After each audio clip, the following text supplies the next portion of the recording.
আসসালামু আলাইকুম। তো সবাই কেমন আছেন? আলহামদুলিল্লাহ সবাই ভালো আছেন। এক কাকাকে দেখে একটু দাঁড়ালাম, দাঁড়ানোর কারণে জিজ্ঞাসা করলাম সে খানা খাইছে কিনা। আসসালামু আলাইকুম। জিজ্ঞাসা করলাম। ভালো আছেন? খাওয়া দাওয়া করছেন না? এখনো খান নাই?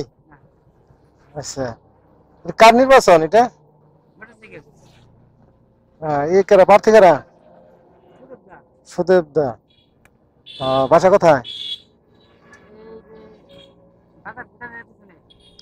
মানিকগঞ্জ। আল্লাহ হোসেন। আহ, আপনি কি করতেছেন? ওই এগুলা কি মানে প্রচার করতেছেন আপনি? আচ্ছা আচ্ছা। না দেখে দাঁড়াইলাম আর কি, যে ভালো লাগলো আপনি একজন প্রচার করতেছেন। এই যে উপজেলা নির্বাচন না? আহ, আচ্ছা আচ্ছা আচ্ছা। আচ্ছা ঠিক আছে, আল্লাহ হাফেজ। এটা খায় নেন, এখন বসে সবকিছু আছে, খায় নেন। হ্যাঁ, আচ্ছা, আল্লাহ হাফেজ, আসি। হ্যাঁ।